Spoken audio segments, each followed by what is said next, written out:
তুর্কির রাজধানী আঙ্কারায় বৈঠকে বসেছেন নেটো জোটের নেতারা। রুদ্ধদ্বার বৈঠকের আগে সূচনা বক্তব্যে জোটের শক্তি বৃদ্ধির তাগিদ দিয়েছেন আয়োজক তুর্কির প্রেসিডেন্ট রিসেপ তাইয়েপ এরদোয়ান। পাশাপাশি জোটের স্বার্থে তার দেশের বিভিন্ন উদ্যোগের কথাও তুলে ধরেছেন তিনি। এদিকে বৈঠকের আগে আরও একবার জোটের মিত্রদের প্রতি ক্ষোভ জানিয়েছেন প্রেসিডেন্ট ট্রাম্প। নেটো সম্মেলনের দ্বিতীয় দিনে রুদ্ধদ্বার বৈঠক করেন সদস্য দেশগুলোর রাষ্ট্র ও সরকার প্রধানরা। বুধবারের এই বৈঠক শুরুর আগে সম্মেলনে আগত অতিথিদের স্বাগত জানানোর পাশাপাশি ফটোশুটে অংশ নেন আয়োজক তুর্কির প্রেসিডেন্ট রিসেপ তাইয়েপ এরদোয়ান এবং নেটো মহাসচিব মার্ক রুটা। বাদ যায়নি ঐতিহ্য মেনে সব নেতার এক ফ্রেমে ছবি তোলার বিষয়টিও। বৈঠকের শুরুতেই বক্তব্য দেন এরদোয়ান। তিনি জানান ২০৩৫ সালের মধ্যে জিডিপির ৫% অর্থ সামরিক খাতে বরাদ্দ দেওয়ার যে লক্ষ্যমাত্রা ঠিক করা হয়েছে, ২০৩০ সালের মধ্যেই সেই লক্ষ্য অর্জন করতে চায় তুর্কি। এই লক্ষ্যে বিভিন্ন পদক্ষেপ নেওয়া হয়েছে বলে নিশ্চিত করেন তিনি। আমাদের জোটের সবচেয়ে জরুরি প্রয়োজন আকাশ এবং ক্ষেপণাস্ত্র প্রতিরক্ষা সক্ষমতা শক্তিশালী করতে আমরা স্টিল ডোম প্রকল্পে অতিরিক্ত $২৪ বিলিয়ন বরাদ্দ দিয়েছি।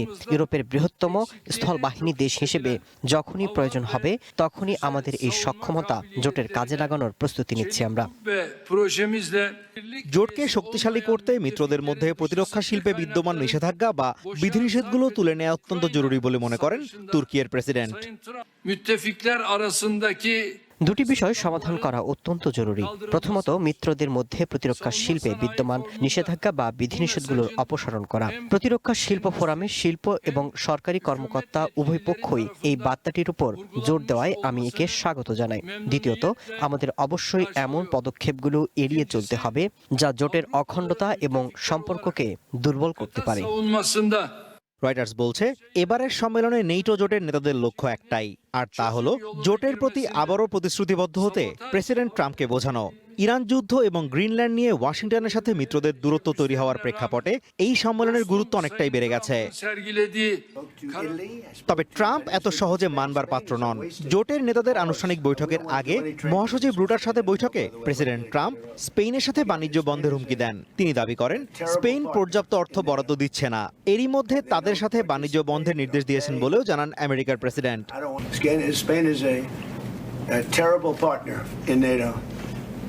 They don't participate, they don't pay. I don't want anything to do with Spain. Cut off all trade with Spain, please. এর পাশাপাশি নেটোর আর্থিক ভার বহন করতে গিয়ে আমেরিকা চাপে পড়ছে এমন অভিযোগ করে জোটের নেতাদের বিষোদ্গার করতেও ভোলেননি ট্রাম্প। ফলে ট্রাম্পকে বোঝাতে জোটের মিত্ররা ঠিক কতটা সফল হবেন তা নিয়ে প্রশ্ন থেকেই যাচ্ছে। Azimur Rashid Kanak, one international desk.